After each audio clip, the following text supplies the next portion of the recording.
Ruth 3-4, Part 2. Then Naomi her mother-in-law said unto her, My daughter, shall I not seek rest for thee, that it may be well with thee? And now is not Boaz of our kindred, with whose maidens thou wast? Behold, he went out barley tonight in the threshing floor. Wash thyself therefore, and anoint thee, and put thy raiment upon thee, and get thee down to the floor, but make not thyself known unto the man, until he shall have done eating and drinking. And it shall be, when he lieth down, that thou shalt mark the place where he shall lie, and thou shalt go in, and uncover his feet, and lay thee down, and he will tell thee what thou shalt do. And she said unto her, All that thou sayest unto me I will do. And she went down unto the floor, and did according to all that her mother-in-law bade her. And when Boaz had eaten and drunk, and his heart was merry, he went to lie down at the end of the heap of corn, and she came softly, and uncovered his feet, and laid her down. And it came to pass at midnight, that the man was afraid, and turned himself, and, behold, a woman lay at his feet. And he said, Who art thou? And she answered, I am Ruth thine handmaid, spread therefore thy skirt over thine handmaid, for thou art a near kinsman. And he said, Blessed be thou of the Lord, my daughter, for thou hast shewed more kindness in the latter end than at the beginning, inasmuch as thou followedst not young men, whether poor or rich. And now, my daughter, fear not, I will add to thee all that thou requirest, for all the city of my people doth know that thou art a virtuous woman. And now it is true that I am thy near kinsman, howbeit there is a kinsman nearer than I.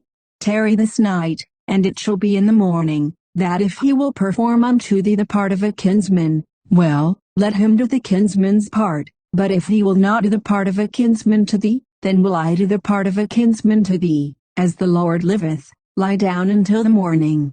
And she lay at his feet until the morning, and she rose up before one could know another.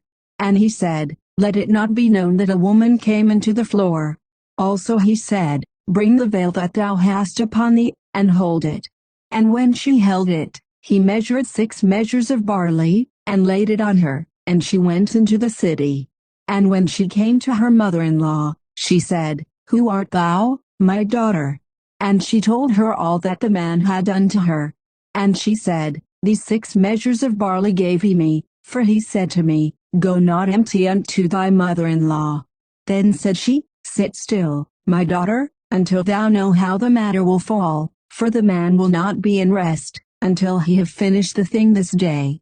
Then went Boaz up to the gate, and sat him down there, and, behold, the kinsman of whom Boaz spake came by, unto whom he said, Ho, such a one. Turn aside, sit down here. And he turned aside, and sat down. And he took 10 men of the elders of the city, and said, Sit ye down here. And they sat down.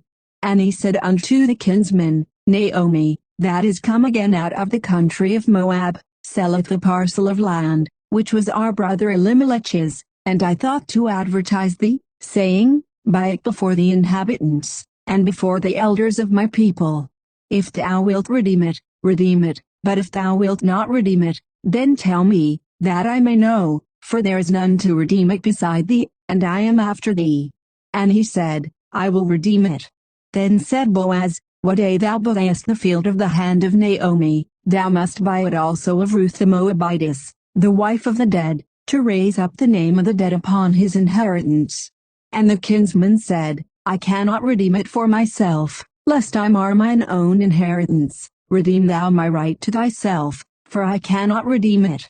Now this was the manner in former time in Israel concerning redeeming and concerning changing, for to confirm all things, a man plucked off his shoe, and gave it to his neighbor, and this was a testimony in Israel. Therefore the kinsman said unto Boaz, Buy it for thee. So he drew off his shoe. And Boaz said unto the elders, and unto all the people, Ye are witnesses this day, that I have bought all that was Elimelech's, and all that was Chilion's and Mahlon's, of the hand of Naomi. Moreover Ruth the Moabitess, the wife of Mahlon, have I purchased to be my wife, to raise up the name of the dead upon his inheritance, that the name of the dead be not cut off from among his brethren, and from the gate of his place, Ye are witnesses this day. And all the people that were in the gate, and the elders, said, We are witnesses. The Lord make the woman that is come into thine house like Rachel and like Leah, which two did build the house of Israel, and did thou worthily in Ephratah, and be famous in Bethlehem, and let thy house be like the house of Pharez, whom Tamar bare unto Judah, of the seed which the Lord shall give thee of this young woman. So Boaz took Ruth, and she was his wife, and when he went in unto her, the Lord gave her conception, and she bare a son. And the women said unto Naomi, Blessed be the Lord, which hath not left thee this day without a kinsman, that his name may be famous in Israel. And he shall be unto thee a restorer of thy life, and a nourisher of thine old age, for thy daughter-in-law, which loveth thee, which is better to thee than 7 sons, hath borne him. And Naomi took the child, and laid it in her bosom, and became nurse unto it. And the women her neighbors gave it a name, saying, There is a son born to Naomi, and they called his name Obed. He is the father of Jesse, the father of David. And Hezron begat Ram, and Ram begat Amminadab, and Amminadab begat Nahshon, and Nahshon begat Salmon, and Salmon begat Boaz, and Boaz begat Obed, and Obed begat Jesse, and Jesse begat David.